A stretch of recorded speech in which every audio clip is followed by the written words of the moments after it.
اللہ جسم سے بھی پاک ہے، اللہ مکان سے بھی پاک ہے، اللہ جہت سے بھی پاک ہے۔ اب ہم کیا جواب دیں کہ اللہ کہاں پر ہے؟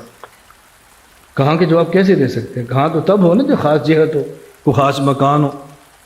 اب یہ بس بات رہنے عوام دیں، نہیں سمجھ سکتی کہ اس کو رہنے دیں، کیسے سمجھیں۔ روک دیں، روکیے۔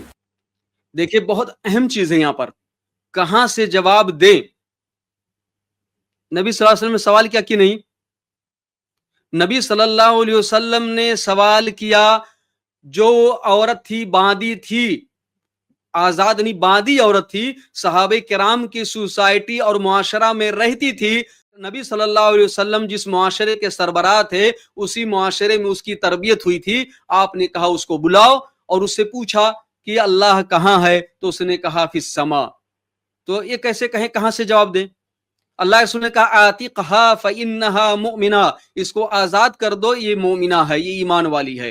یعنی جواب دیا جا سکتا ہے، وہ صحابیہ ہیں، وہ صحابیہ ہیں، صحابی کے سامنے ایک اور نبی صلی اللہ علیہ وسلم کی موجودگی میں جواب دے رہی ہیں، اللہ کے رسول سوال کر رہے ہیں۔ تو نہ سوال کرنا اللہ کے بارے میں کہاں ہے بدعت ہے، نہ جواب دینا، نہ یہ مشکل ہے کہاں سے جواب دیں۔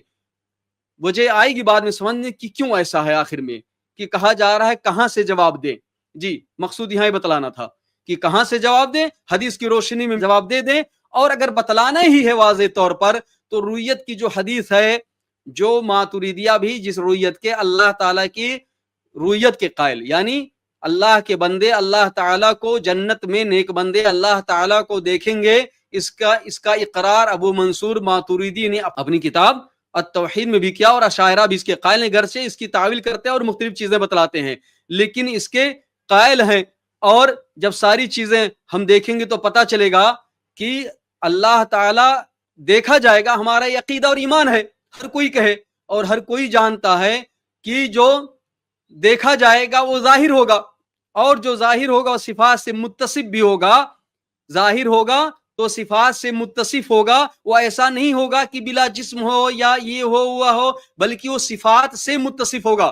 ہم یہ ساری چیزیں نہیں کہتے ہیں اللہ تعالیٰ صفات سے متصف ہوگا، مرئی نہیں تو رائی کیسے دیکھنے والا ایسی چیز کو کیسے دیکھ سکتا ہے جو دیکھی نہ جا سکے، جس کی کوئی صفت ہی نہ ہو۔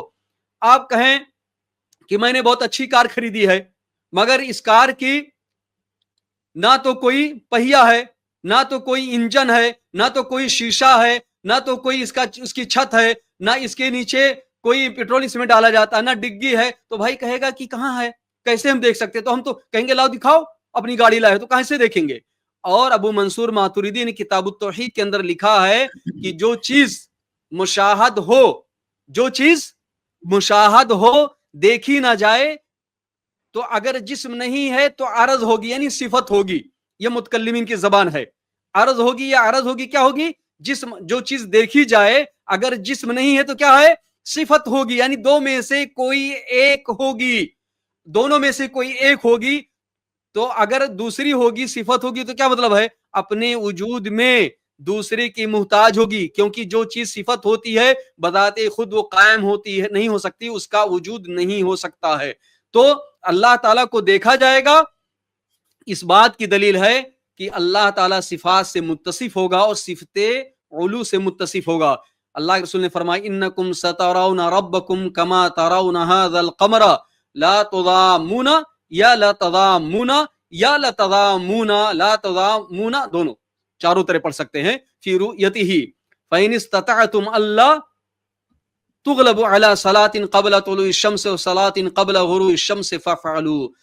یہ بخاری مسلم کی حدیث ہے، الفاظ تھوڑا کئی روایات الفاظ کے ہیں، اور ایک چیز ابھی اور بیان کرتا ہوں کہ اللہ کے رسول صلی اللہ علیہ وسلم نے فرمایا ان قریب، سا یعنی قریب، گرچہ قیامت کے دن کے بعد جنت کے داخلے کے بعد ہوگا، لیکن اللہ کے رسول اس طرح گویا کہ قریب یعنی یقینی چیز ہے، یقیناً ان قریب تم اپنے رب کو دیکھو گے جیسا کہ تم اس چاند کو دیکھ رہے ہو۔ دیکھے یہاں جس چیز کو دیکھا جائے گا اس کی مثال دوسری دیکھنے والی چیز سے نہیں ہے، بلکہ دیکھنے میں، یعنی چیز صاف، جیسے تم چاند کو دیکھ رہے ہو، تم کو لا تضامون فی رؤیتہ، اس کا مطلب کیا ہے کہ یہ نہیں کہ بھگدڑ مچی ہوئے ایک دوسرے کے اوپر آدمی پل پڑے اور سب دیکھنے کے لیے ایک دوسرے کو کوئی آڑ میں، جو نہیں ایسا دیکھو گے، کوئی کسی کے آڑ میں نہیں ہوگا، ایک ایک کر کے سب دیکھو گے، جیسے سارے کے لوگ کھڑے ہو جائیں اور سب کے سب چاند کو دیکھیں، اور واضح طور پر. دوسرا معنی کیا ہے؟ کوئی پریشانی نہیں ہوگی, واضح طور پر دیکھو گے. چاند کہاں ہے؟ کوئی پریشانی ہوتی ہے؟ چاند بلندیوں میں ہے اور سارے کے لوگ دیکھتے ہیں.